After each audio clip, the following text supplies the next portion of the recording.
हाय dear children, welcome back. LBS शिक्षा संस्थान में आपका स्वागत है।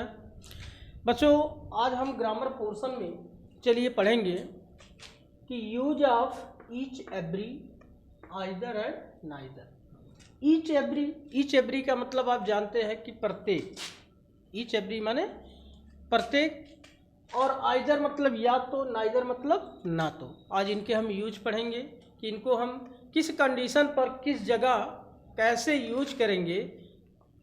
ठीक है, तो आज इनका यूज हम देखेंगे।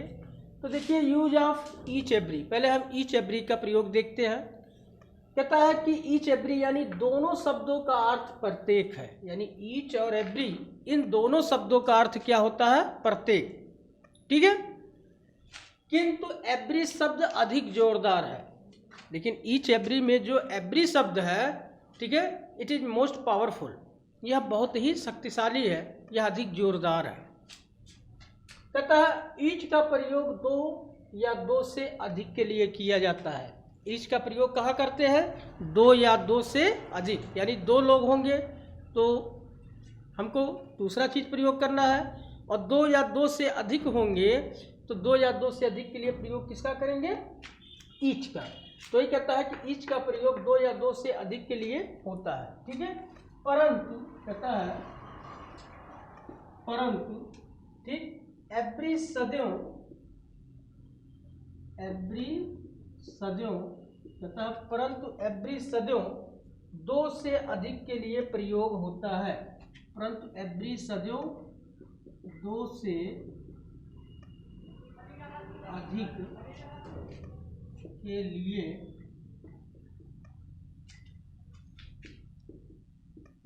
प्रयोग होता है। ठीक, कहता है ध्यान दें कि दोनों शब्दों का अर्थ प्रत्येक है, किंतु एवरी शब्द अधिक जोरदार है। किंतु एवरी शब्द अधिक जोरदार है। ईच का प्रयोग दो या दो से अधिक के लिए होता है, परंतु एवरी सदैव दो से अधिक के लिए किया जाता है।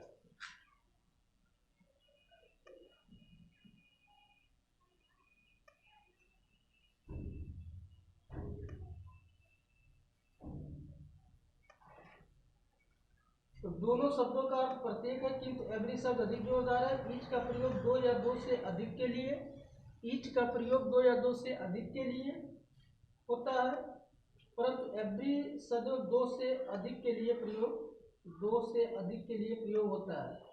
ईच समूह, आगे कहता है कि ईच समूह में प्रत्येक की ओर संकेत करता है। ईच समूह में प्रत्येक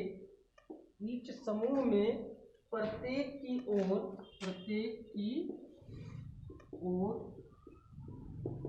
संकेत करता है। प्रत्येक की ओर संकेत करता है और निश्चित संख्या का ज्ञान कराता है। और कहता है कि निश्चित संख्या का ज्ञान कराता है। ठीक है, एवरी समस्त समूह की ओर संकेत करता है। कहता है एवरी समस्त समूह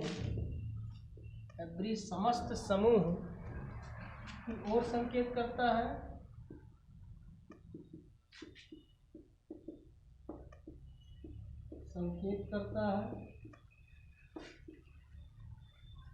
और अनिश्चित संख्या का ज्ञान कराता है।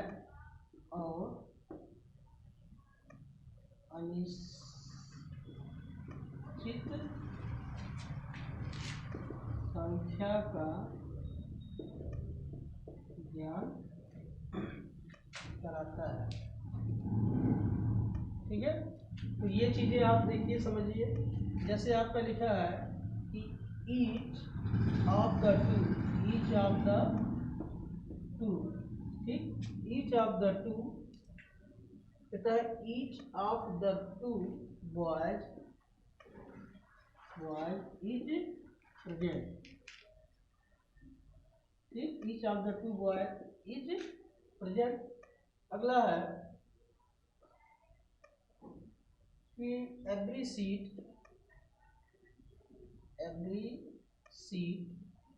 was taken, every seat was taken। ठीक, नेक्स्ट है it is raining every day, it is raining, it is raining every day, every, ठीक है। आगे है the teacher will punish, the teacher will punish each of you। ठीक, तो बच्चों note करें इसको और नोट करके समझें, करते रहें। कहता है यूज ऑफ ईच में दोनों शब्दों का अर्थ प्रत्येक है, किंतु एवरी शब्द अधिक जोरदार है और ईच का प्रयोग दो या दो से अधिक के लिए होता है, परंतु एवरी सदैव दो या दो से अधिक के लिए प्रयोग होता है।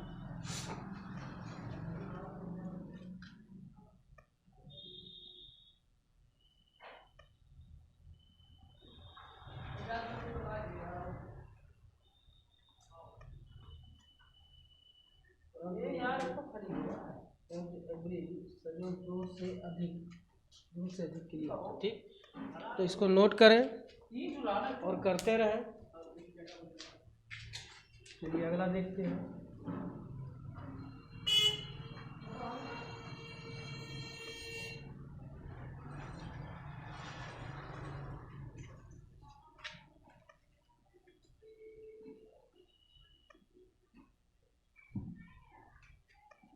अब हम देखते हैं यूज ऑफ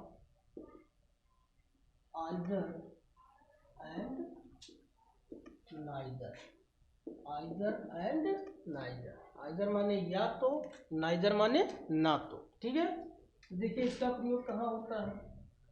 कहता है आइदर बताता है कि दोनों में से कोई भी, आइदर बताता है कि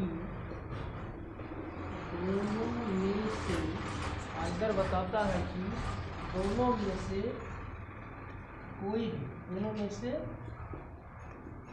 कोई भी, जबकि नाइदर शब्द बताता है, जबकि नाइदर शब्द बताता है, जबकि नाइदर शब्द बताता है, जबकि नाइदर शब्द बताता है कि दोनों में से कोई भी नहीं है, जबकि नाइदर शब्द बताता है कि दोनों में से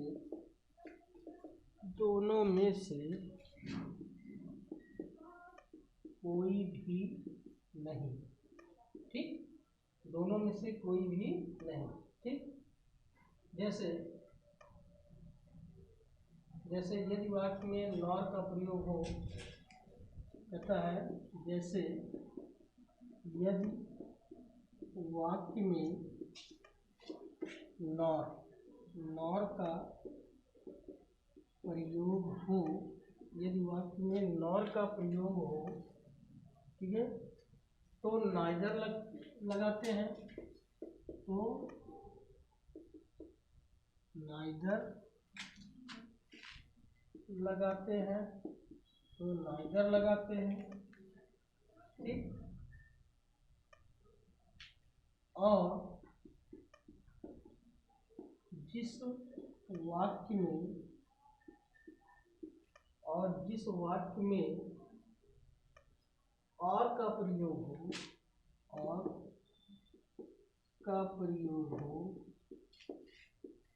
और जिस वाक्य में और का प्रयोग हो तो वहाँ आइदर लगाते हैं, तो वहाँ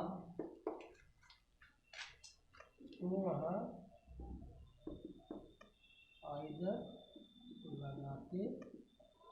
ठीक, आप जानिए कि नाइदर के साथ नॉर का प्रयोग और आइदर के साथ और का प्रयोग किया जाता है। तो देखिए क्या कहता है, कहता है कि आइदर बताता है कि दोनों में से कोई भी, दो व्यक्ति हैं और दोनों में से कोई भी, जबकि नाइदर शब्द बताता है कि दोनों में से कोई भी नहीं, दोनों में से कोई भी नहीं। ठीक, जैसे यदि वाक्य में नॉर का प्रयोग है तो वहाँ नाइदर का यूज करेंगे, और यदि वाक्य में और का प्रयोग है तो वहाँ आइदर का प्रयोग करेंगे। फॉर एग्जाम्पल जैसे है, कहता है कि आइदर सीता और गीता, आइदर सीता और गीता, कहता है आइदर सीता और गीता विल कम। ठीक, अब देखो इस वाक्य में कहता है आइदर का प्रयोग, आपको बताया कि नाई है, आइदर बताता है कि दोनों में से कोई भी, दोनों में से कोई भी एक। ठीक है, तो यह मतलब हो गया कि आइदर सीता और गीता विल कम, या तो सीता आएगी या तो गीता, यानी दोनों में से एक। ठीक है, तो ये हो गया। दूसरा एग्जाम्पल है, कहता है कि neither,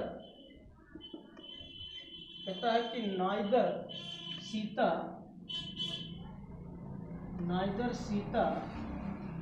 nor Gita, neither Sita nor Gita था। अब देखिए वही वाक्य है, लेकिन यहाँ कहता है ना तो सीता ना तो गीता आई, मतलब दोनों में से कोई भी नहीं आया। ठीक, चलिए अगला देखते हैं, तीसरा एग्जाम्पल, आइदर का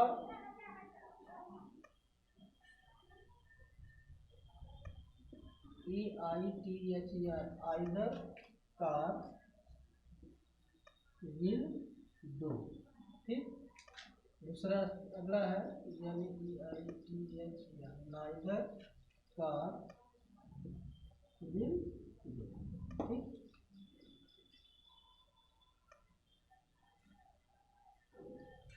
तो इस तरह से बच्चों इन्हें नोट कर लें, और नोट करके आप समझते रहें, करते रहें। धन्यवाद।